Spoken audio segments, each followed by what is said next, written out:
This house in the heart of Jerusalem's Talpiot neighborhood doesn't look very special from the outside, but it tells the story of one of the most acclaimed authors in the history of Israel, Shmuel Yosef Agnon. This house is very much tied up with the story of his life. Place and location, the old world in Europe from which he came, life here in the land of Israel, other places that he visited and sojourned through in Europe play a very central role in his writings. You could say that this house is one of the main characters in many of his stories because it's connected, it's rooted to Jerusalem and to the Jewish experiment here and the Jewish return to the land, and that plays a very important role in many of his stories. Born in 1888 in Buchach, Ukraine of today, Agnon was influenced by both ultra-Orthodox Jewish culture and German literature of that time. In 1908, he moved to the Holy Land and settled in Jaffa. But during World War I, he returned to Europe, where he met Shlomo Zalman Shoken, a Jewish publisher and businessman who became his patron.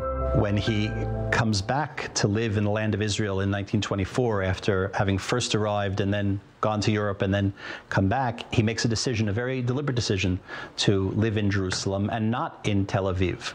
Part of this had to do with a move back towards religious observance and tradition, which he had abandoned for a period of time in his life. Jaffa and then Tel Aviv, of course, are recognized more with secular Israel.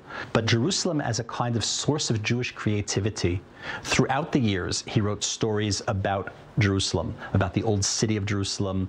Perhaps one of his most beloved tales, Tehillah, is a story of a righteous woman who lives in the alleyways of Jerusalem's old city. In 1966, Agnon achieved perhaps the most honorable accomplishment, the Nobel Prize for Literature. Although many of his books talk about Jewish life in Europe and Israel, also managed to be relevant to international readers as he delved deep into the human heart.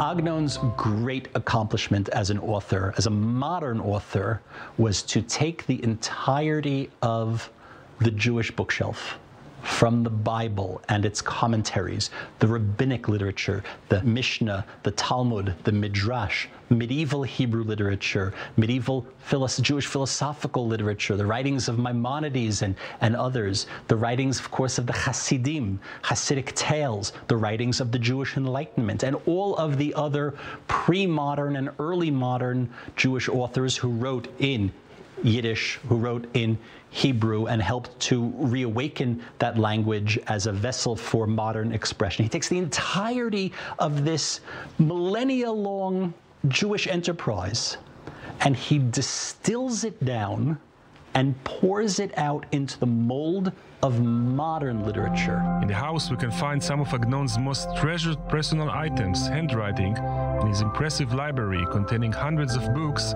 some of them quite rare. Here in his study, we have his typewriter, on which his dutiful wife would type the manuscripts. Agnon wrote longhand while standing up at a writing stand, and then his wife would type up the manuscripts, and then he would revise the manuscripts, and then it would go off to the typesetter, and then he would revise that, and then the story would be published in the newspaper or in book form, and then he would revise that. He was an inveterate polisher. We have this stone, a paving stone from the Second Temple, which was gifted to him by some archaeologist friends even before the establishment of the state. It's the paving stones of the Temple Mount, which he puts here by this window as a kind of talisman, another deep connection to the old world of Jerusalem. Every time I enter the city, it looks new to me.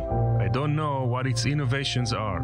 This quote from the book Tehillah is perhaps a key to understanding not just Agnon himself, but his connection to Jerusalem, a city which moved through tremendous changes during his lifetime, changes that can also be noticed in his house.